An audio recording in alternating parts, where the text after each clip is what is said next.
I watched my stepmother rip up my permission slip for the National Science Fair with the same satisfied smile she'd worn at my funeral. Sorry, sweetie, Linda cooed, her voice dripping with false sympathy as confetti-sized pieces of paper drifted to the kitchen floor. But Maya's orthodontist appointment is the same day. I can't possibly drive you all the way to Chicago when my actual daughter needs me.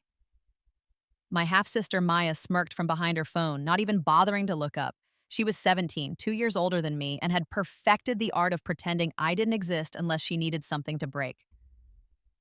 The thing was, I'd seen this moment before. I'd lived it.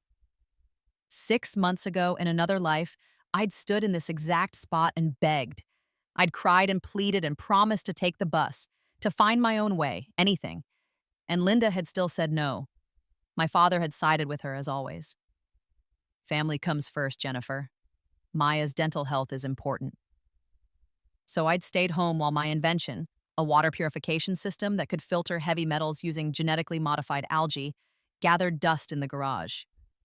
I'd never gotten to present it, never gotten to compete, never gotten to show anyone what I could do. Instead, I'd worked 3 part-time jobs to save for college while Maya got a brand new BMW for her 18th birthday. I'd watched my father pay for her sorority fees and spring break trips while he told me there just wasn't money for my scholarship application fees. I'd endured 4 more years of being invisible, of being the unwanted remainder of his first marriage, the ghost who cleaned and cooked and wasn't quite family. And then, 2 months before my college graduation, I'd gotten sick, really sick. The kind of sick that starts with exhaustion and ends with doctors using words like acute and failure and I'm sorry. I'd died in a hospital room with peeling paint and a TV that only got 2 channels. My father had been on a cruise with Linda and Maya. They hadn't made it back in time. But then I'd woken up. Not in a hospital or in whatever comes after. I'd woken up in my 15-year-old body, in my cramped attic bedroom with its slanted ceiling and secondhand furniture, with 6 years of memories that hadn't happened yet burning in my mind like a second sun. Now, standing in the kitchen with permission slip confetti at my feet, I didn't beg. I didn't cry. I smiled. That's okay, I said, my voice steady. I understand. Family first. Linda blinked, clearly surprised. She'd been gearing up for a fight, probably already rehearsing her speech about ungrateful stepdaughters. Oh, well, good.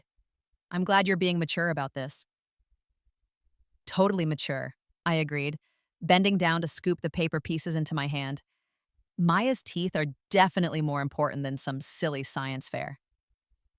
Maya finally looked up, her eyes narrowed with suspicion. In my previous life, I'd learned that my half-sister had a sixth sense for when she wasn't the center of attention. What's your project anyway? Something boring about plants? Just a water filter, I said, dumping the shredded permission slip in the trash. Nothing special. Nothing special except that in my original timeline, a graduate student at Northwestern had seen my design plans. I'd posted them online in a desperate attempt to get someone to care, and had used them as the foundation for his own research. Research that had won him a grant worth $500,000. Research that had, last I'd heard before I died, been sold to a major corporation for 8 figures.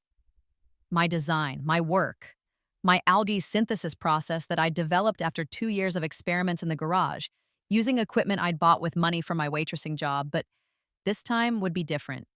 This time, I knew exactly what I had, and I knew exactly what to do with it.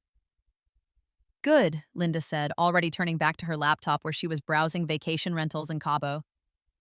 Now be a dear and start dinner, would you? Your father will be home in an hour, and I have a splitting headache. Of course, I said. What would you like? As I moved through the kitchen, pulling out pans and ingredients, my mind was already 3 moves ahead. The National Science Fair had been my first choice, yes, but it wasn't my only option. In fact, Linda had just done me a favor, though she'd never know it. The National Science Fair was for high school students. Impressive, but limited. The Stockholm Junior Water Prize, on the other hand, was international, and the application deadline wasn't for another 2 weeks. The competition was in August, during summer break, which meant I wouldn't need anyone's permission to attend. I'd be 16 by then, old enough to travel alone if I had to. But more importantly, the Stockholm Junior Water Prize was prestigious. Winners got university scholarships, mentorships with leading scientists, and international recognition. Past winners had gone on to win actual Nobel Prizes. It was the kind of award that opened every door, burned every bridge I'd need to cross, and made it impossible for anyone to ever overlook you again. And I was going to win it. I'd already won it, in a sense. Not me personally, but the graduate student who'd stolen my work had won the senior division of a similar competition. My design was that good? Revolutionary, even. I'd just been too young, too poor, and too alone to know how to make anyone listen. This time, I had something better than hope. I had foreknowledge. I had 6 years of memories telling me exactly which mistakes to avoid and which paths led to success. I had the knowledge of my own death to remind me that playing by their rules, being the good daughter and waiting for scraps of approval, led nowhere but a lonely hospital room. This time, I was playing to win. That night, after dinner was served and dishes were washed and everyone had retreated to their respective corners of the house, I climbed the stairs to my attic room and locked the door. The lock was new. I'd installed it myself 2 weeks after waking up in this timeline. In my previous life, I hadn't had one. Maya used to come in and borrow things. Money from my wallet, homework to copy. Once, a college recommendation letter from my chemistry teacher that she'd thrown away because she thought I was getting too big for my britches. I pulled out my laptop, a 5-year-old Dell that I'd bought used, and opened the encrypted folder where I kept my real work. The water purification system was brilliant, if I did say so myself. The genetically modified algae strain I'd developed could absorb heavy metals at a rate 3 times faster than any existing biological filter. The system was cheap to produce, easy to maintain, and could provide clean drinking water in areas where traditional filtration was impossible or unaffordable. In my previous life, I'd stumbled onto the process by accident. I'd been trying to clean up the water in our backyard pond. It had turned toxic after Linda had dumped old paint cans in it, and I'd gotten obsessed with finding a biological solution. I'd taught myself genetic modification through YouTube videos and pirated textbooks. I'd run hundreds of experiments. I'd failed so many times that my hands had been permanently stained with algae residue, but I'd succeeded. And then I'd died before anyone who mattered knew about it. This time, I'd recreated the process in 3 months.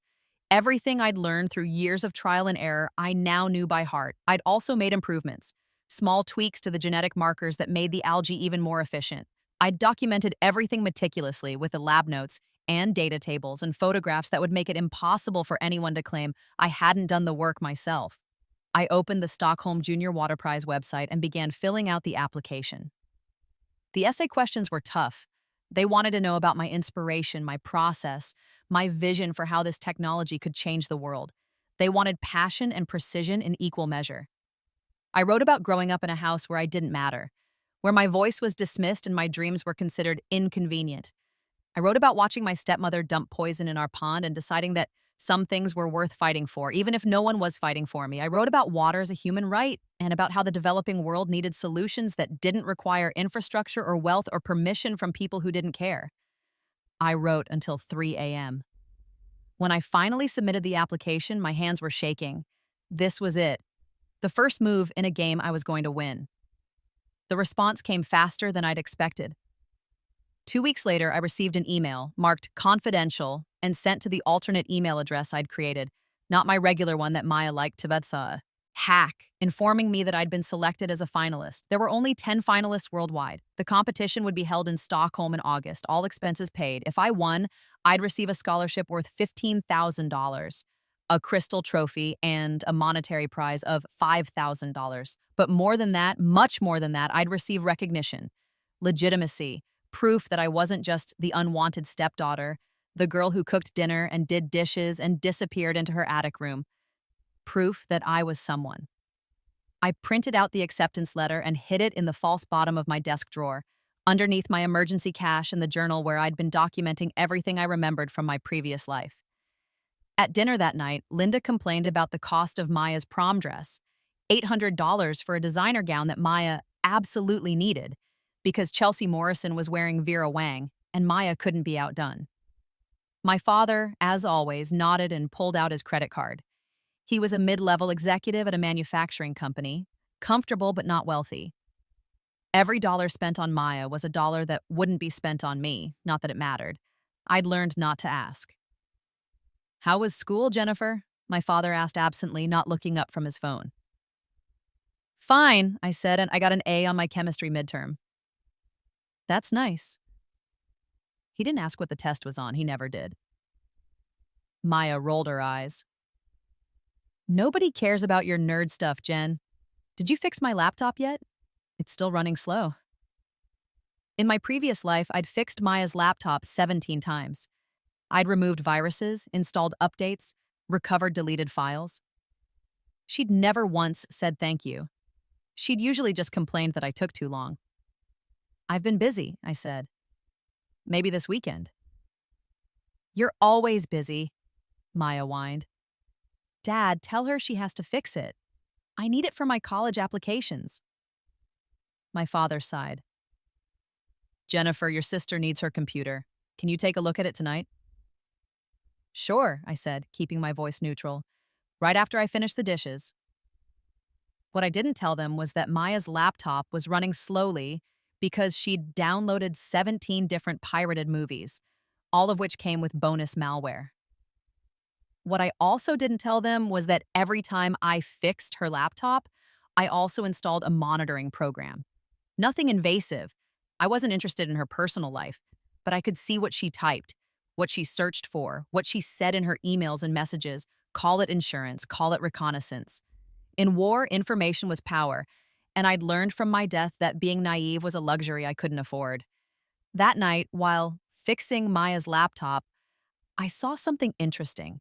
An email exchange with her college counselor at school. Maya was applying to Northwestern, my dream school, the one I'd attended in my previous life before dropping out when my father couldn't afford the tuition anymore. The counselor had noted that Maya's grades were borderline for admission, but that her leadership activities and community service might give her an edge. The community service in question?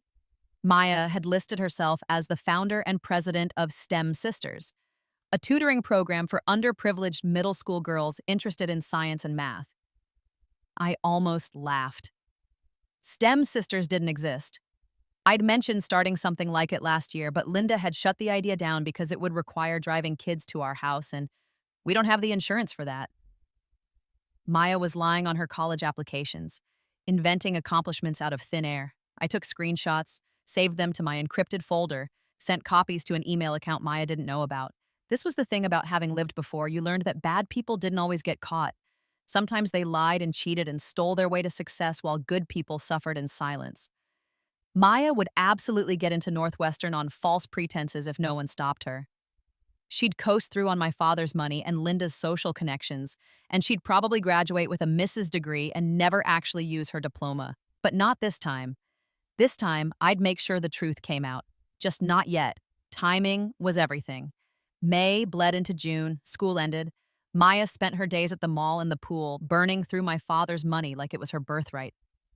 Linda redecorated the living room for the third time in 2 years. My father worked long hours and came home too tired to notice that his younger daughter barely spoke at dinner. I spent my days in the garage, refining my presentation for Stockholm. The algae culture I'd developed was thriving. I'd hidden it behind a stack of old paint cans where no one would think to look. I'd also been in touch with the Stockholm Junior Water Prize coordinators, who'd asked for additional documentation and a video presentation of my work. I filmed it on my phone, using the best lighting I could manage in the garage, speaking directly to the camera about the science and the vision and the potential. I watched myself in playback and barely recognized the girl on screen. She was confident, articulate, passionate. Nothing like the quiet, invisible ghost I'd been in my previous life. I uploaded the video and waited. June turned to July. The heat in the attic was oppressive, but I barely noticed. I was too busy preparing. I'd booked my own plane ticket to Stockholm using money I'd saved from a tutoring side gig. I'd been helping kids in my neighborhood with their homework, charging $30 an hour, and I'd banked nearly $2,000 over the past few months. I'd applied for a rush passport, claiming I needed it for a school trip. I'd arranged everything down to the last detail. My father and Linda had no idea. As far as they knew, I'd be spending August at a summer camp for gifted students, a program I'd invented out of thin air. I'd even printed fake brochures. They'd barely glanced at them before signing the permission slip. After all, the camp was free, and it got me out of the house for 2 weeks. Win-win. 3 weeks before the Stockholm competition, I received another email. This one made my hands shake so badly I almost dropped my phone. I'd won. Not the competition, that hadn't happened yet, but I'd won a preliminary prize, Most Innovative Water Solution for my category.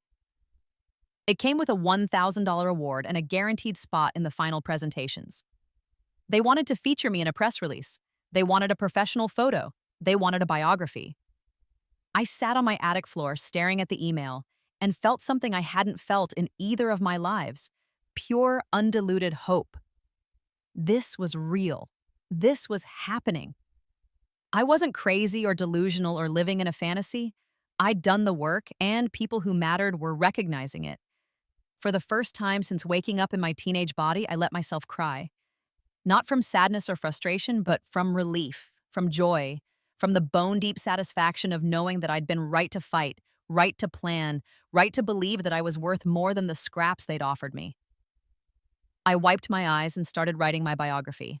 I kept it simple. Jennifer Chen, age 15, from suburban Illinois, interested in environmental science and accessible technology.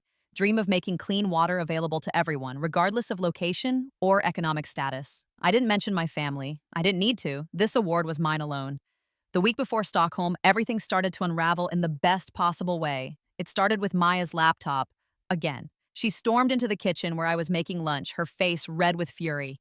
"You broke my computer. All my files are gone." I looked up from the sandwich I was assembling. "I haven't touched your laptop in weeks." "Liar. You must have done something when you fixed it last time. My entire college application folder is missing." Linda appeared in the doorway, her mouth set in a hard line. "Jennifer, did you delete your sister's files?" "No," I said calmly. "But if Maya's been downloading pirated content again, she might have gotten ransomware." "That would explain the missing files." "I don't download pirated content," Maya shrieked. "Really? Because the last time I checked, totally not illegal movies.ru isn't an official streaming service." Maya's face went white. Linda's eyes narrowed. "How do you know what websites your sister visits?" I shrugged. I don't, but when someone's computer gets infected, it's usually from sketchy websites. I'm just saying that's the most likely cause." It was a lie, of course. Maya's files weren't missing. I'd just hidden them in a renamed folder buried deep in her system directory. She'd find them eventually, but not before she'd spent a few days panicking. And the pirated movies? Those were very real. I'd taken screenshots of her download history months ago, but I wasn't going to show that hand yet. Not until I needed to. "Fix it," Linda demanded. "Tonight." "Can't," I said. "I'm leaving for camp tomorrow morning. Early flight." "What camp?" Linda's tone was sharp. "The one you signed the permission slip for?" I pulled the fake brochure from my bag and handed it to her. "The summer program for gifted students? 2 weeks in Wisconsin?" She snatched it from my hand and scanned it, her lips moving slightly as she read. "This seems very last minute. You signed off on it 2 months ago." "I don't remember that." "I have the signed form upstairs if you want to see it." I did have it, complete with Linda's forged signature. I'd gotten very good at copying her handwriting. Linda waved her hand dismissively. "Fine, whatever. But you're fixing your sister's computer when you get back." "Of course," I said, taking the brochure back. "Anything for family." Stockholm in August was beautiful. The weather was mild, the city was stunning, and for the first time in either of my lives, I felt like I could breathe.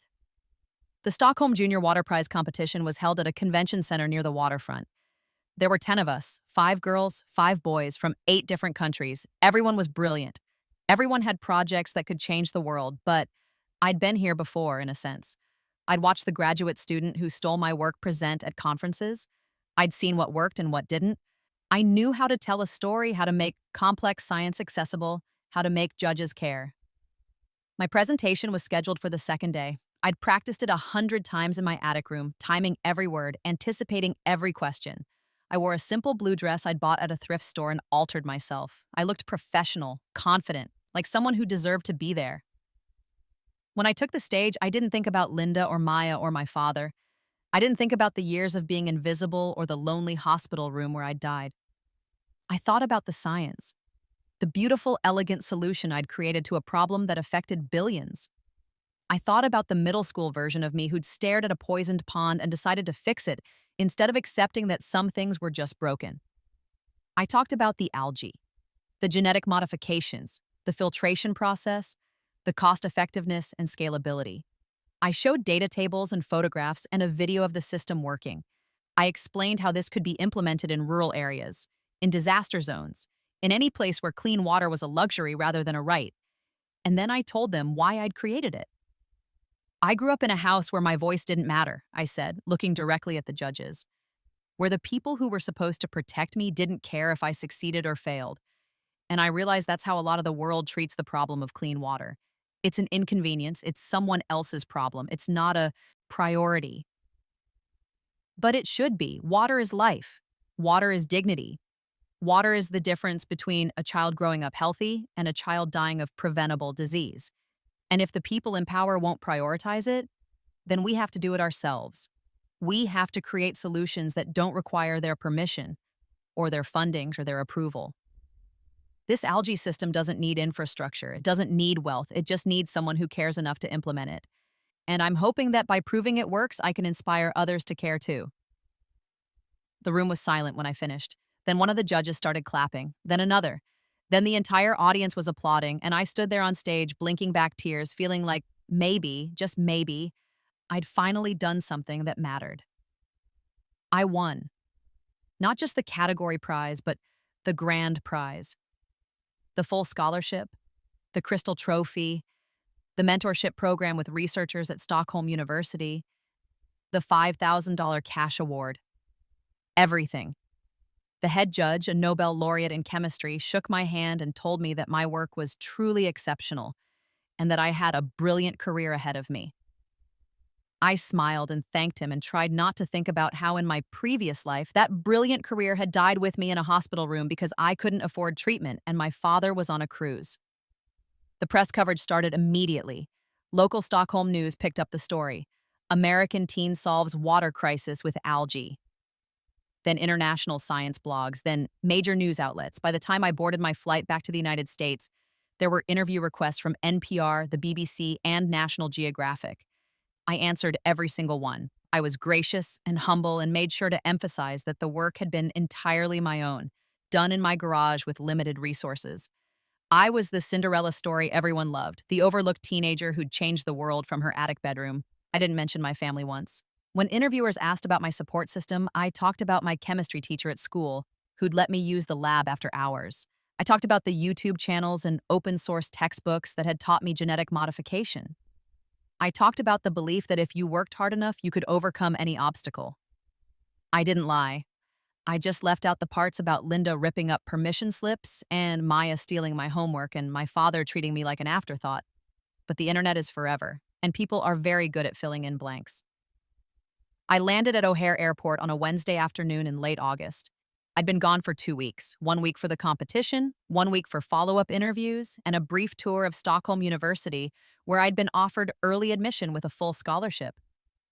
I took a cab home because no one had offered to pick me up. I'd told them my flight information, but Linda had said she was busy, and my father was at work. Maya hadn't even bothered to respond to my text. That was fine. I preferred it this way. When I walked through the front door, luggage in hand and Crystal Trophy carefully wrapped in my carry-on, the house was chaos. Linda was on the phone, her voice shrill. I don't care what they're saying online. Maya did not fabricate her college applications. This is slander. I want to speak to your supervisor. Maya was crying on the couch, mascara running down her face, her phone clutched in her hand like a lifeline. My father was pacing in the kitchen, his own phone pressed to his ear. No, I understand, but surely there's been a mistake. My daughter wouldn't. Yes, I understand the evidence is compelling, but no one noticed me come in. I set my luggage down quietly and climbed the stairs to my attic room. I unpacked my trophy, my certificate, my medal. I laid them out on my desk and took a photo. Then I opened my laptop and checked the news. It had happened faster than I'd anticipated, but not faster than I'd planned for. Someone, probably a college admissions officer doing routine verification, had discovered that STEM sisters didn't exist. They'd contacted Maya's school. The school had confirmed that no such program had ever been run. They'd also discovered several other accomplishments on Maya's application that couldn't be verified. And then someone had started digging deeper. They'd found my monitoring logs. I'd anonymously tipped off a college admissions fraud watchdog group, providing them with screenshots of Maya's emails where she'd discussed padding her application with her friends, where she'd laughed about making up volunteer hours, where she'd bragged about how easy it was to fool college counselors.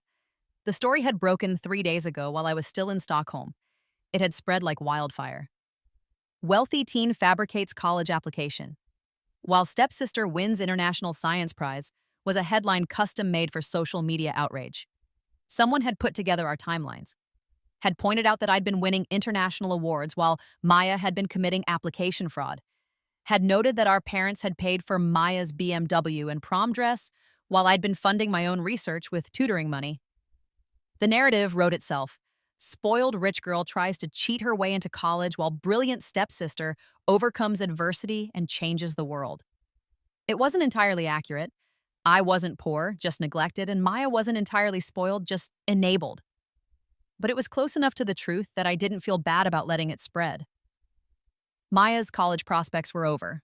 Northwestern had already rescinded her acceptance. She'd gotten an early decision on the strength of those fabricated accomplishments.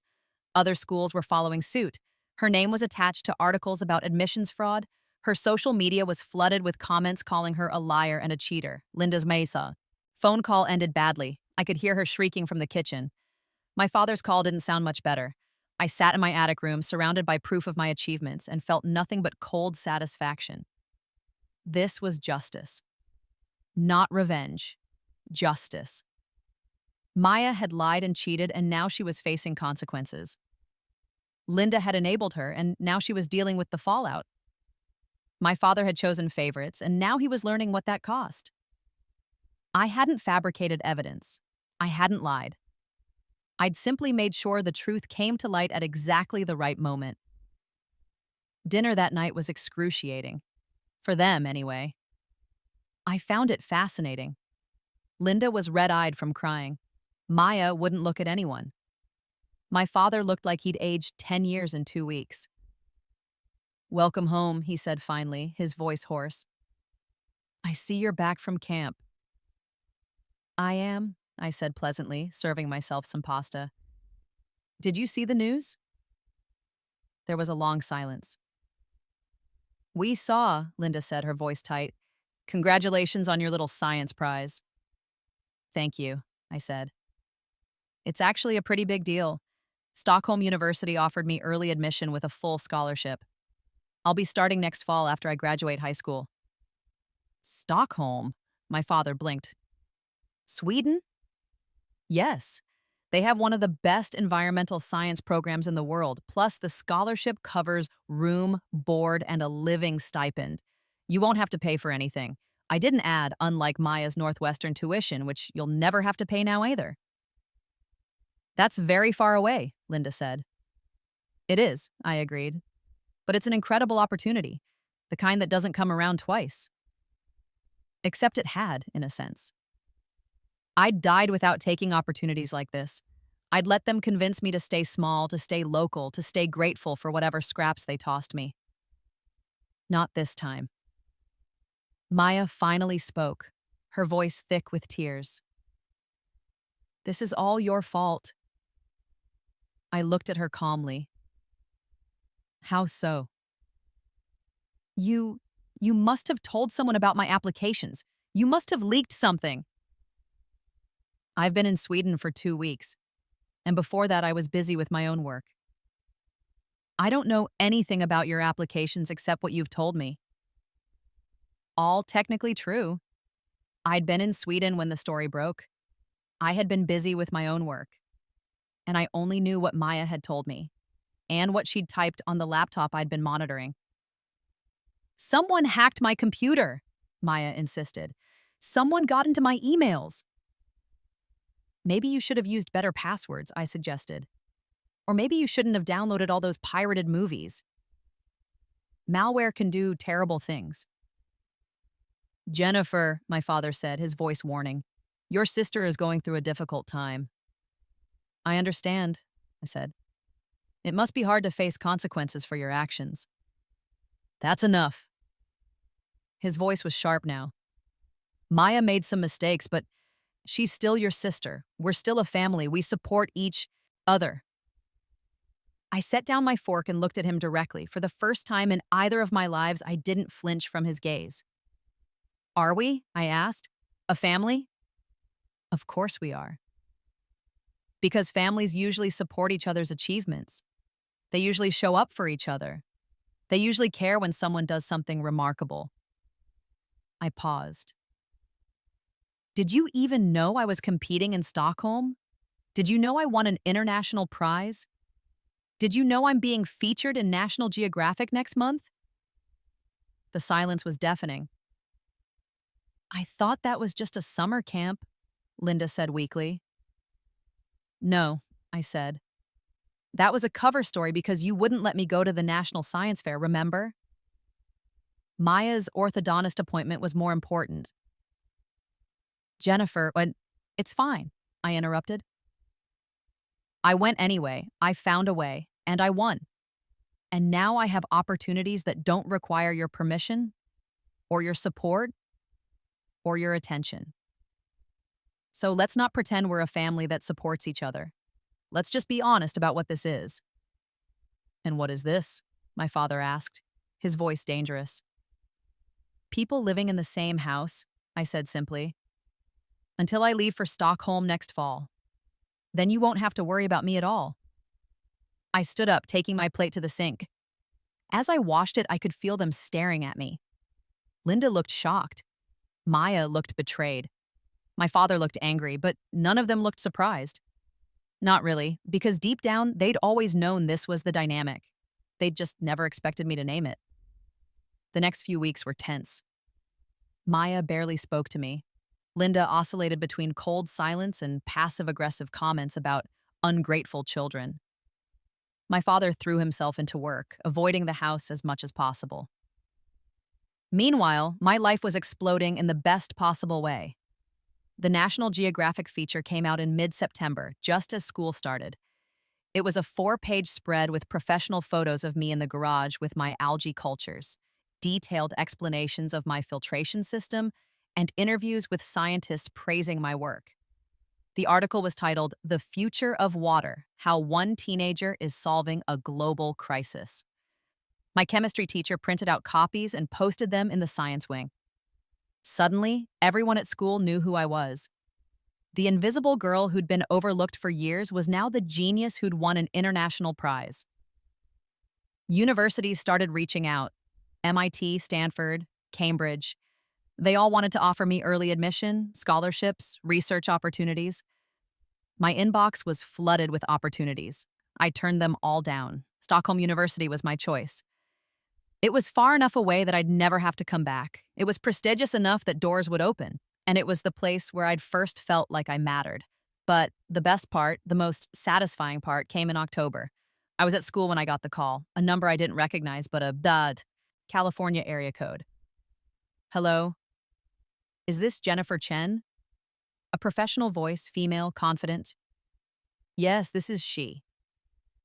Ms. Chen, my name is Patricia Winters. I'm a partner at Clearwater Technologies, a water infrastructure company based in San Francisco. We've been following your work with great interest, particularly your algae-based filtration system. My heart started racing. I knew this company. In my previous life, they'd been the ones to buy the graduate students' research, my stolen research, for 8 figures. I'm familiar with your company, I said carefully. Excellent. We'd like to discuss a potential partnership. Your filtration system is exactly the kind of innovative solution we're looking for.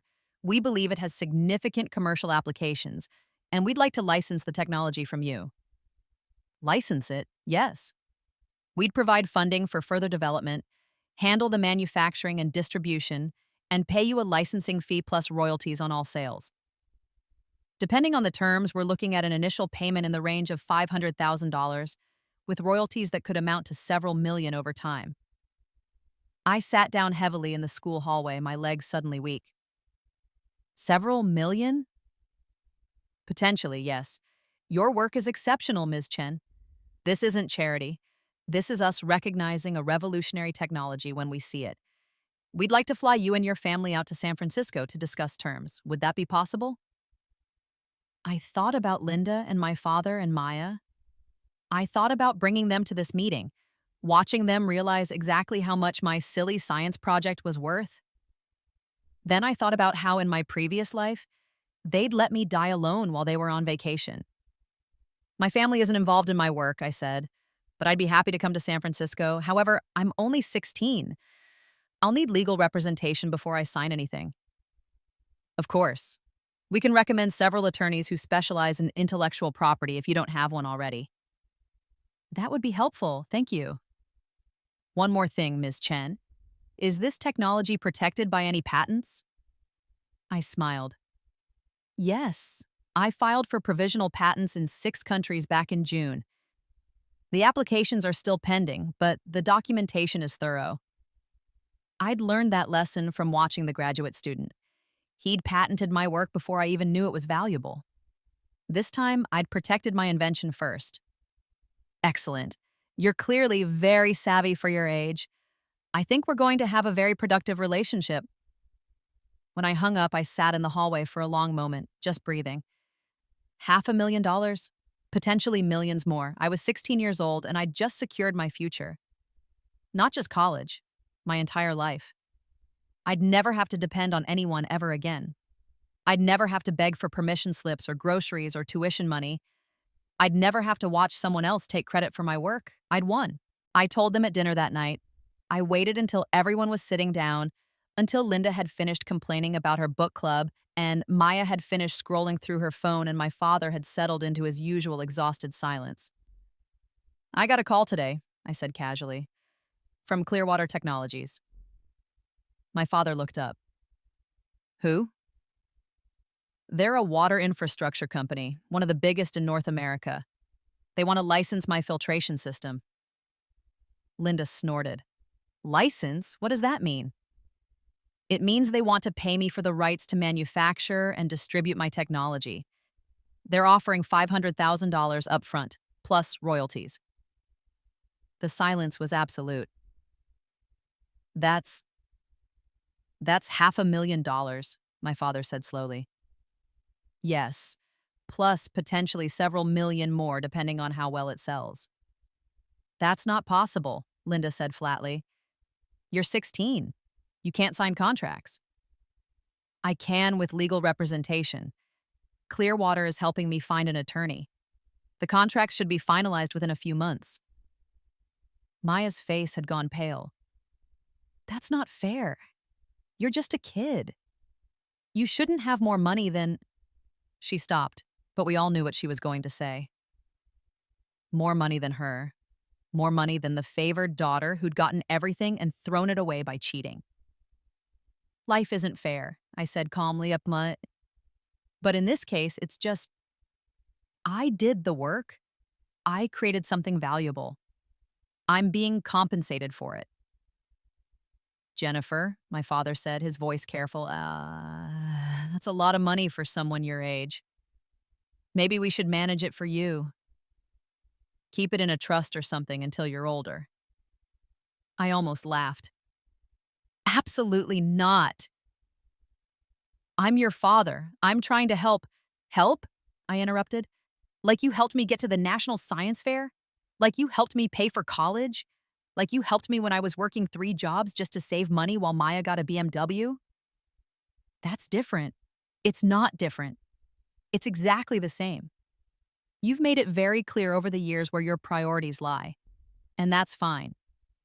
But don't pretend now that you care about my well-being. You care about the money. Just be honest. How dare you? Linda hissed. After everything we've done for you?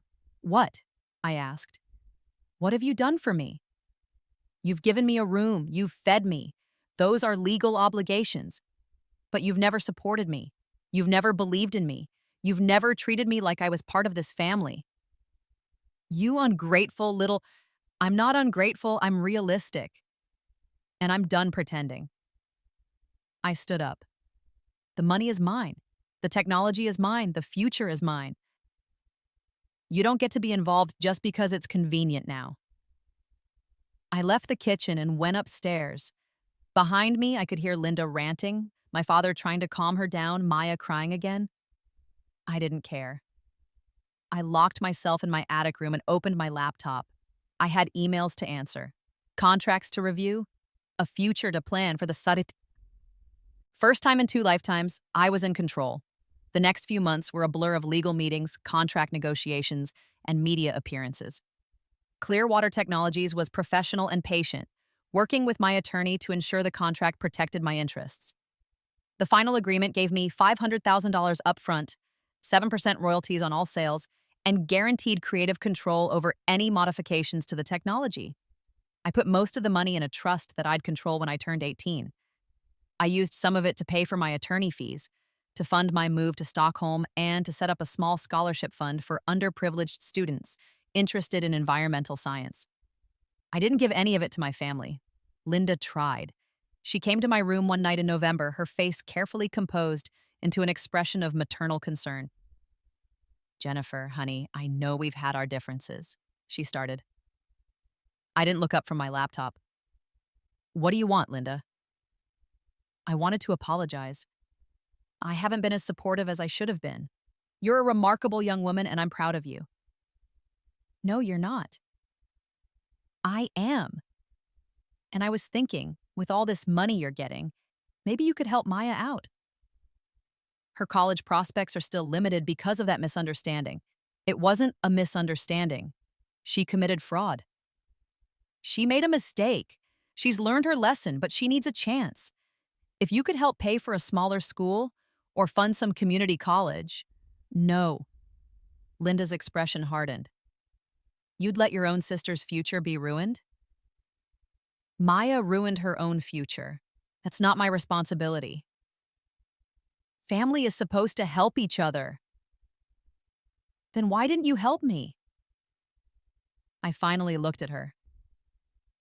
When I needed a ride to a science fair, when I needed money for college applications, when I needed someone to believe in me. Where was the family obligation then? She had no answer. After a moment, she left. My father tried a different approach. He invited me out to dinner in December, just the two of us. We went to a nice restaurant, nicer than anywhere he'd ever taken me before. I've been thinking, he said over appetizers, about Stockholm. It's very far away. You'd be alone in a foreign country. I'll be fine. You're so young. Maybe you should stay local. Go to a university here, somewhere I can help if you need it. I don't need your help. Jennifer, he sighed. I know I haven't been the father you deserved. Your mother's death was hard on me, and when I met Linda, I thought I was building a new family. I thought you'd understand. I did understand. I understood that I wasn't part of that new family. That's not true. Dad. I set down my fork. Do you know when my birthday is? He hesitated. April 9th? April 10th. You missed my 16th birthday this year. You were on a business trip. You didn't call. His face flushed. I've been busy. I know, you're always busy when it comes to me. But you made it to all of Maya's events, her prom, her graduation, her birthday parties.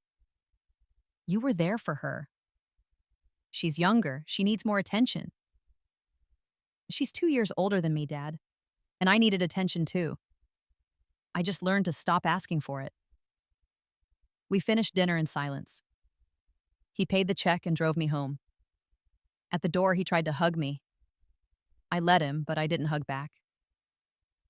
I'm sorry, he said quietly. I should have been better. Yes, I agreed. You should have. But apologies didn't change the past. They didn't erase the years of neglect or the loneliness or the death I'd died because no one cared enough to come home from vacation. In my previous life, I might have forgiven him.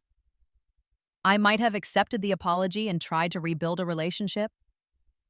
But I'd already lived that life. I knew where forgiveness got me. It got me a lonely hospital room and a father who arrived too late. This time, I was choosing differently.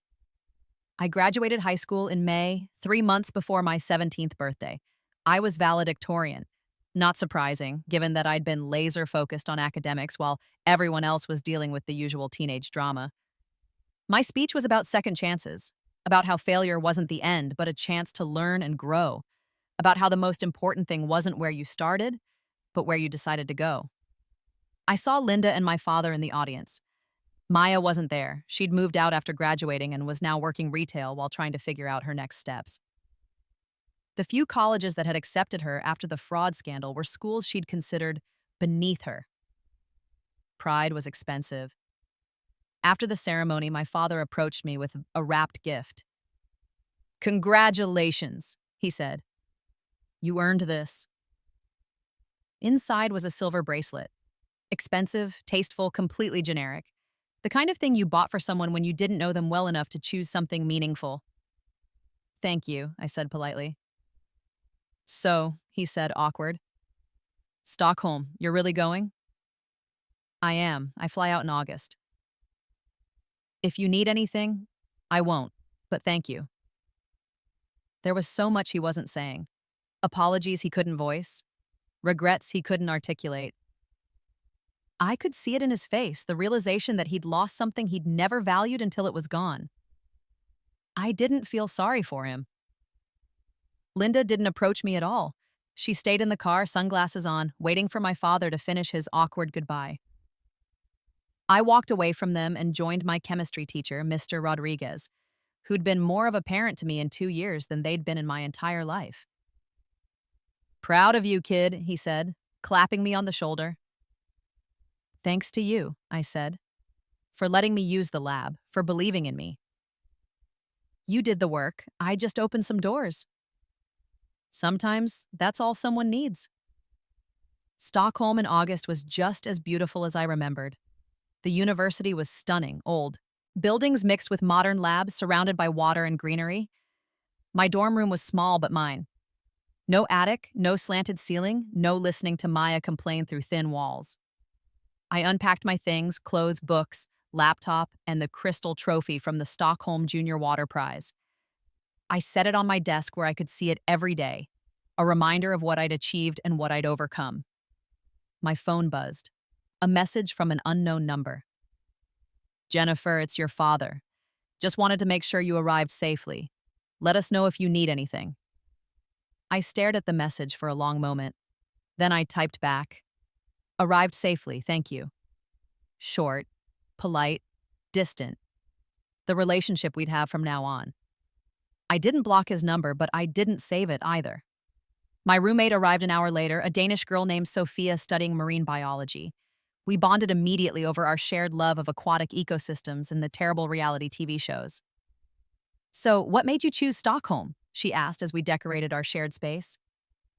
"I won a competition here," I said, "and fell in love with the city. Plus, the environmental science program is one of the best in the world." "I heard about that. The water filtration thing, right? That was you?" "That was me." "That's so cool. You're like a genius." I laughed. Just someone who worked hard and got lucky. But it wasn't luck, not really. It was determination. It was refusing to let other people's limitations become my own. It was dying once and deciding that the second time I'd live on my own terms. Classes started a week later. The work was challenging but exhilarating. I was surrounded by people who cared about the same things I did, who valued intelligence and creativity and innovation. No one cared about high school drama or family dysfunction or who drove what car. I threw myself into research. My professors were impressed by my algae work and offered me a position in their lab.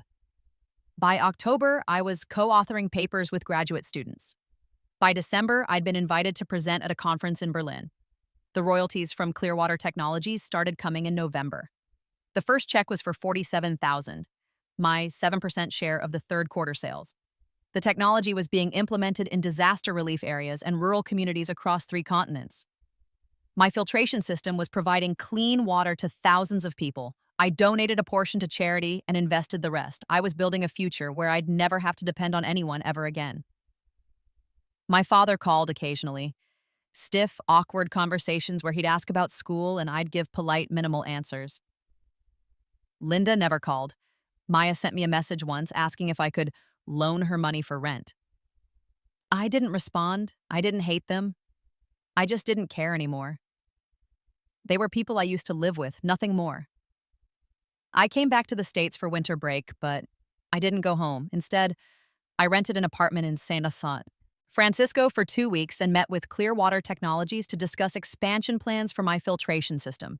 The CEO, a woman named Dr. Sarah Chen, no relation, took me to lunch at an expensive restaurant overlooking the bay. "You're remarkable," she said. "Most 16-year-olds would have sold us the technology outright for quick cash, but you negotiated for royalties. You kept creative control. You thought long-term." "I learned early that quick money doesn't guarantee security," I said, "and that you should never give away something valuable just because people expect you to." She studied me. "You're wise beyond your years." "Bad experiences?" "You could say that." "Well, their loss is the world's gain." "Your technology is going to save lives, Jennifer. Literally millions of lives over time. You should be proud." I was proud, but more than that, I was satisfied. I'd taken everything they'd tried to deny me: opportunity, recognition, success, and I'd claimed it anyway. Not by asking permission or waiting for approval, but by doing the work and refusing to be ignored. I returned to Stockholm in January. Spring semester was even better than fall. I'd made friends, found my rhythm, built a life that was entirely mine. In March, I got an email from Northwestern University, the school Maya had lost her admission to, the school I'd attended in my previous life before dropping out.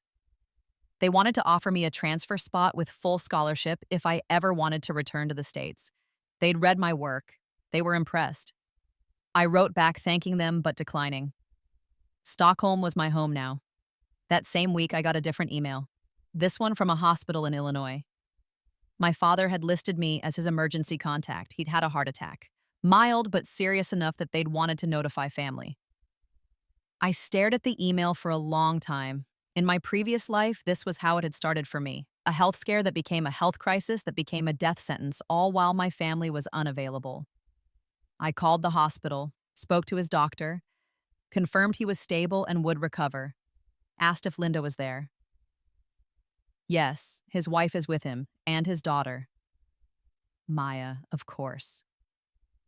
That's good, I said. He has people there.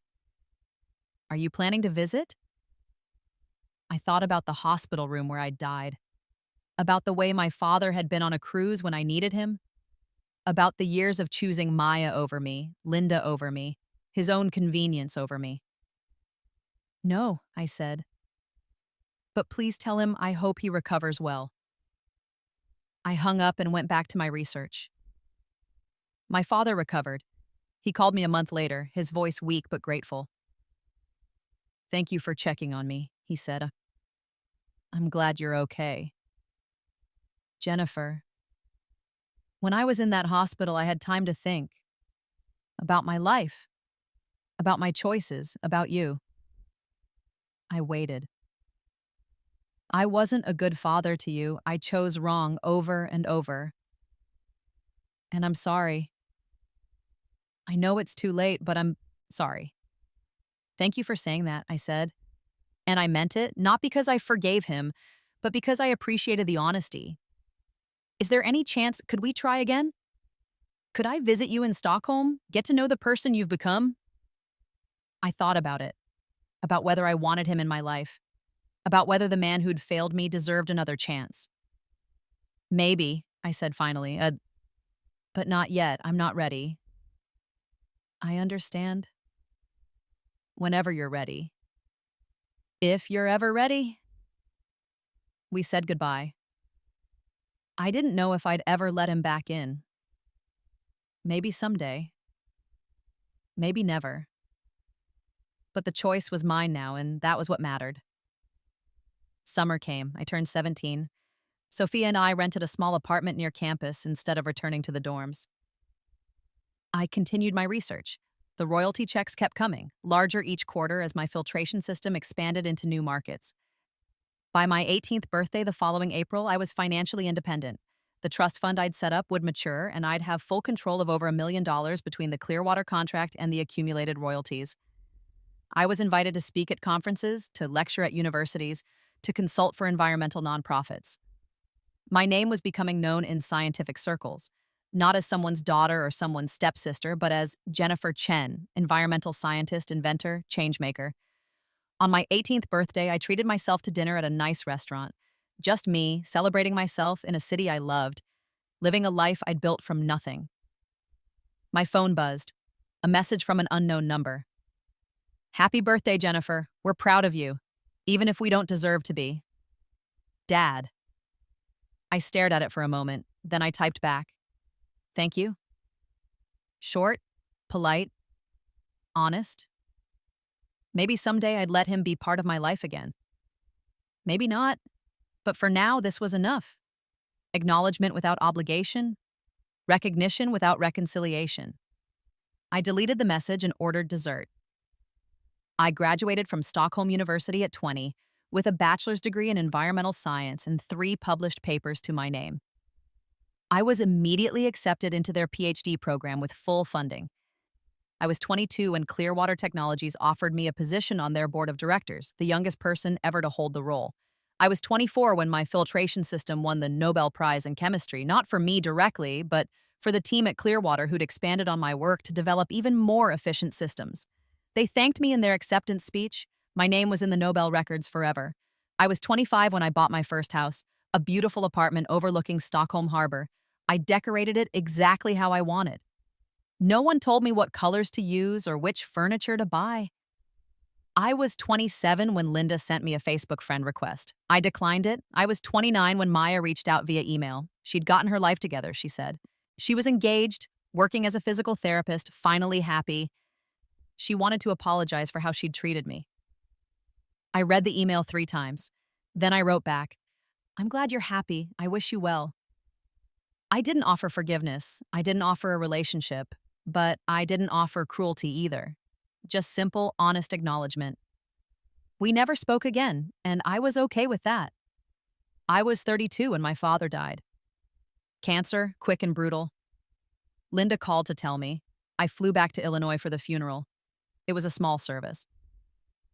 Linda, Maya, and her husband, a handful of my father's colleagues. Me. At the reception afterward, Linda approached me. She'd aged poorly. Stress and bitterness had carved lines into her face. He talked about you at the end, she said. About how proud he was. How he wished he'd done better. I'm sure he did, I said neutrally. He left you something, in his will, a letter. She handed me an envelope. I took it but didn't open it there. Later in my hotel room, I finally read it. Dear Jennifer, I don't know if you'll read this. I don't know if you'll care. But I need to say these things, even if it's too late. I failed you. I chose convenience over courage. I chose a new family over my daughter. I chose to avoid conflict rather than fight for you. And by the time I realized what I'd lost, you were gone. Not dead, thank God, but gone in the ways that matter. You built a life without me. You became someone extraordinary without my help, and you had every right to. I don't expect forgiveness. I don't deserve it. But I want you to know that watching you succeed, seeing you become this brilliant, accomplished woman, has been the greatest pride of my life. Even though I didn't earn the right to feel proud, I hope you're happy. I hope you found people who deserve you, who love you the way I should have. I hope you never settle for less than you deserve. I'm sorry I couldn't be the father you needed, but I'm grateful I got to be the father of someone so extraordinary. Love, Dad. I folded the letter and put it back in the envelope. Then I cried, not from grief, but from release. From finally letting go of the last threads of hope that he'd ever been different, that our relationship could have been salvaged. He was right, it was too late, but at least he'd known it. I'm 35 now. I'm a full professor at Stockholm University, one of the youngest in the department. My filtration technology is used in 70 countries. The scholarship fund I started has sent 43 students to college. I'm married to a wonderful man I met at a conference, a Finnish engineer who makes me laugh and respects my work and never once asked me to be smaller or quieter or more convenient. We have a daughter. We named her Elena, after my mother. She's 3 years old and already fascinated by science. We do experiments in our kitchen, safe ones with baking soda and vinegar and food coloring, and I watch her eyes light up with discovery. I tell her she can be anything, do anything, achieve anything. And I mean it, because I've made sure she'll never have the obstacles I did. Linda is in a nursing home. Maya visits her once a month, I'm told. I don't. I have no regrets about that. Sometimes I think about my first life, the one where I died alone and unrecognized, where my work was stolen and my family was absent and justice never came. Then I look at my life now, the career, the family, the impact I've made, and I'm grateful. Not for the second chance itself, but for what I did with it. I didn't waste it on revenge. I used it for success. I didn't wait for permission. I seized every opportunity. I didn't beg for love from people who didn't know how to give it. I built a family with people who did. And in the end, that was the best revenge of all. Living well, living fully, living on my own terms. They thought I was nothing, an afterthought, an inconvenience. I proved them wrong by becoming everything they'd never let me be. And I did it all without them. Epilogue. I'm standing on a stage in Oslo. The Nobel Prize ceremony is next week, but tonight is the prize for the Stockholm Junior Water Prize Lifetime Achievement Award. They give it to past winners who've gone on to make significant contributions to their fields. I'm 40 now. My daughter Elena is 7, sitting in the front row next to her father, wearing a fancy dress she picked out herself. She waves at me and I wave back. The presenter is reading my biography, the awards, the publications, the technology that's provided clean water to over 50 million people worldwide, the lives saved, the futures changed. Dr. Chen represents the very best of what the Stockholm Junior Water Prize aims to achieve, the presenter says. A young person with a vision and the determination to make it real, regardless of obstacles. A scientist who never forgot that technology should serve humanity, especially those most in need. I accept the award, a glass sculpture in the shape of a water droplet, and step to the microphone. Thank you, I say. This award means everything to me, not just for what it represents now, but for what it represented then. 23 years ago, I was a 15-year-old girl who needed someone to believe that her work mattered. This competition gave me that. This prize gave me a platform, and that platform became a foundation for everything that came after. I pause, looking out at the audience. Scientists and activists and students, all here because they care about water, about access, about justice. I want to say something to the young people here tonight, especially those who feel overlooked or underestimated. Your work matters. Your voice matters. Don't wait for permission to change the world. Don't wait for someone else to validate your worth. Do the work. Trust yourself. And when doors close, build windows. I see Elena nodding along, taking it in. She doesn't know the full story. She's too young for that, but she'll learn it someday. She'll understand why I am the way I am, why I push her to be independent, to stand up for herself, to never shrink for anyone. Science isn't just about discovery, I continue. It's about persistence. It's about refusing to accept that problems are unsolvable just because they're hard. It's about looking at a broken system and saying, I can fix this. 23 years ago, I was told my project was nothing special, that family obligations were more important than a science fair, that I should be grateful for whatever scraps of attention I received. Instead, I went to Stockholm. I won. And I spent the next 2 decades proving that I was never nothing, that my work was always special, that I didn't need anyone's permission to matter. I hold up the award, letting the lights catch the glass. This is for every kid working in a garage because they don't have a lab, For every teenager who's been told their dreams are inconvenient. For everyone who's ever been underestimated. Do the work, trust yourself, and never, ever let anyone convince you that you're not extraordinary. The applause is thunderous. Elena is on her feet, clapping so hard her hands must hurt. My husband is beaming. All around me, people are standing, and I realize I'm not crying for sad reasons anymore. I'm crying because I'm happy, because I'm here, because I won, because I let them skip my science fair, and they never knew I'd already won international awards until it was too late for them and perfect for me. After the ceremony, Elena runs up to me, trophy in hand. Mama, you were so good. When I grow up, I'm going to win prizes just like you. I kneel down to her level. You can win anything you want, sweetheart. You just have to work hard and never give up. Did anyone ever try to stop you? I smile. Yes, but I didn't let them. Good, she says firmly. That's what I'll do too. I hug her tight, this brilliant little girl who will never know what it's like to be overlooked. And I think about the girl I used to be, the one who died invisible, the one who was reborn and refused to disappear again. I won. Not just the prizes or the money or the recognition, though those were sweet. I won because I'm happy, because I'm loved, because I built a life where I matter, where my work saves lives, where my daughter will grow up knowing she's allowed to take up space. That's the real victory. Not revenge, but joy. Not proving them wrong, but proving myself right. I was always worth it. I was always extraordinary. I just had to die once to finally believe it, and live twice to prove it to the world.